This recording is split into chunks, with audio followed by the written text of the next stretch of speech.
Hello friends, welcome to my YouTube channel BK exam cracker में आप लोगों का बहुत बहुत स्वागत है। और फ्रेंड्स, आज मैं UP triple SC junior engineer के लिए स्पेशल क्लास 1 लेकर आया हूं और आज से मैं स्पेशल क्लास शुरू कर दिया हूं। बहुत ही महत्वपूर्ण होने वाला है, आपकी परीक्षा के लिए बहुत हेल्प मिलेगा इस वीडियो से। और सबसे महत्वपूर्ण प्रश्नों का एक संग्रह लेकर आया हूं। वीडियो छोटा ही है लेकिन बहुत ही इम्पॉर्टेंट होने वाला है। और अगर आप हमारे चैनल से पढ़ना चाहते हैं तो चैनल को सब्सक्राइब जरूर करें और नोटिफिकेशन बेल ऑन कर लें। तो चलिए फ्रेंड्स, वीडियो को स्टार्ट करते हैं।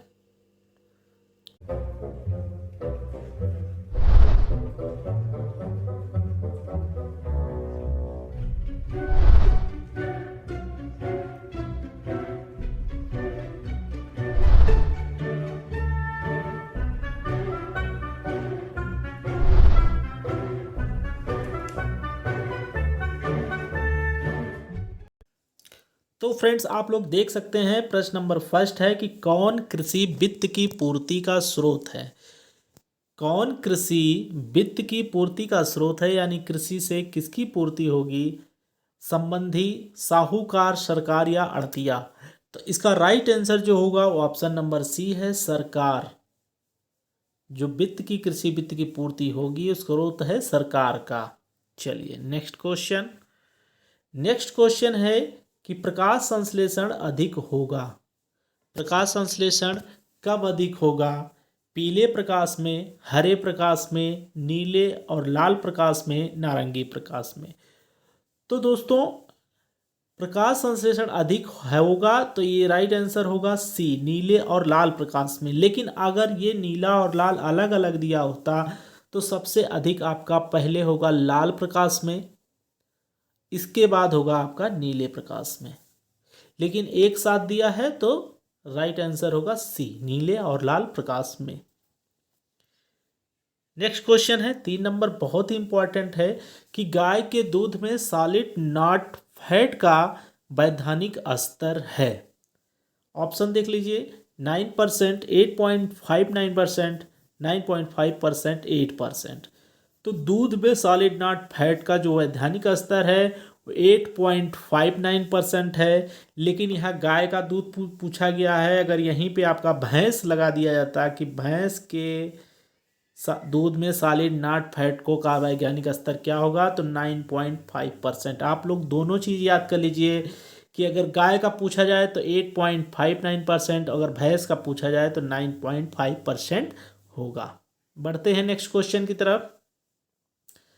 नेक्स्ट क्वेश्चन है 4 नंबर कि निम्न में से कौन सा क्षरण जल क्षरण का प्रकार है। ऑप्शन है अवनलिका क्षरण, परत क्षरण, क्षुद्र सरिता क्षरण, उपरोक्त सभी।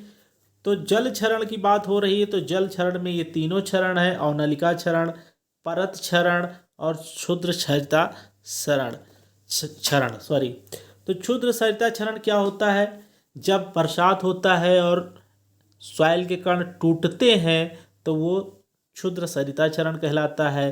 परत क्षरण क्या होता है? जब पानी रन ऑफ यानी धीरे धीरे इकट्ठा होके बहने लगता है और खेत के ऊपर की मिट्टी छोटी छोटी जो है कणों में डिवाइड होके गंदला सा पानी बहता है, तो वो परत क्षरण होता है। इसमें ज़्यादातर जो पोषक तत्व होते हैं यानी मिट्टी की ऊपरी परत का ज़्यादा नुकसान होता है।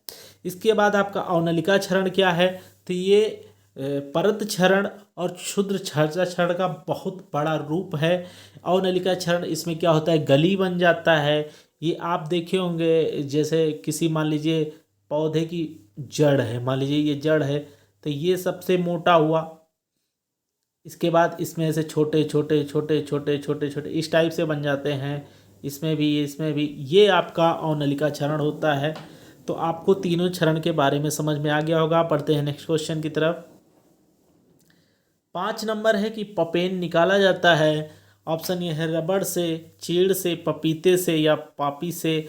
तो इसका राइट आंसर जो होगा वो पपीते से होगा। पपीते को जो हम काटते हैं, कच्चा पपीता, पक्का पपीता से पपेन नहीं, कच्चा पपीता से पपेन निकाला जाता है। कच्चे पपीते को जो हम काटते हैं तो उसमें से जो दूध निकलता है उसको सुखाते हैं, उसी ही पपेन कहते हैं। तो ये आपका पपीते से प्राप्त होता है। बढ़ते हैं नेक्स्ट क्वेश्चन की तरफ। नेक्स्ट क्वेश्चन है आपका 6 नंबर, जल की मात्रा का उपयोग तथा सिंचाई किए गए क्षेत्र के आपसी अनुपात को कहा जाता है।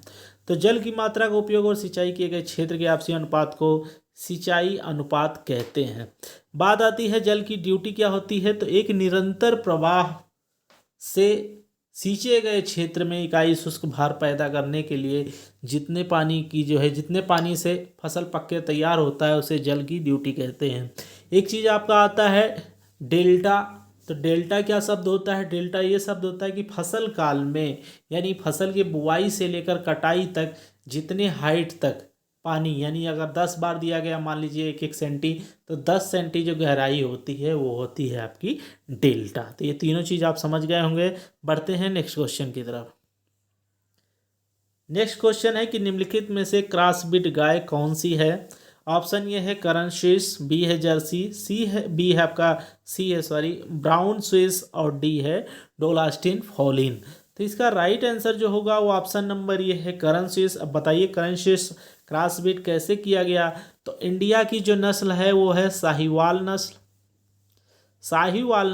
और अमेरिका की जो नस्ल है वो है ब्राउन स्विस। इन दोनों का क्रॉस किया गया आपका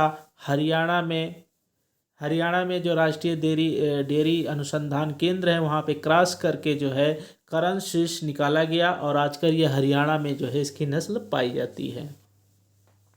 बढ़ते हैं नेक्स्ट क्वेश्चन की तरफ। 8 नंबर कि निम्न में से कौन मृदा में अधिक पाए जाते हैं।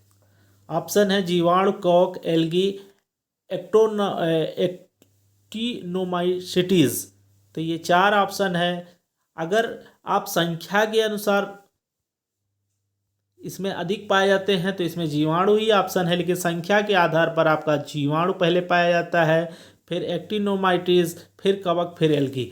लेकिन अगर वो जैव भार के आधार पर पूछा जाए, यहाँ अगर जैव भार लगा दिया जाए तो सबसे पहले आपका कवक होगा, फिर जीवाणु होगा, फिर एक्टोमाइटीज होगा, फिर एल्गी होगा, इस टाइप से होगा। तो अगर संख्या के आधार पर पूछा जाता है तो जीवाणु, और जैव भार के आधार पर पूछा जाता है तो कवक सबसे ज़्यादा पाए जाते हैं।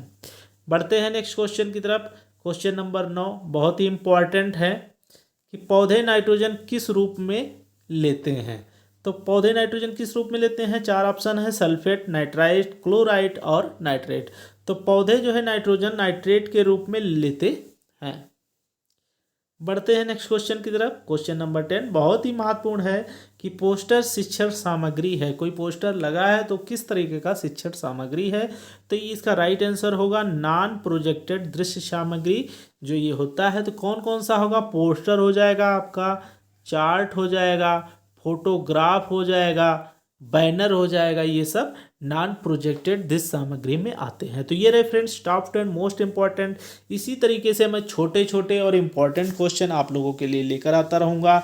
वीडियो अच्छा लगा हो तो लाइक ज़रूर करिएगा और अपने फ्रेंड्स के साथ भी शेयर करिएगा। चलिए फ्रेंड्स मिलते हैं नेक्स्ट वीडियो के साथ, तब तक के लिए thank you so much. Thanks for watching my video.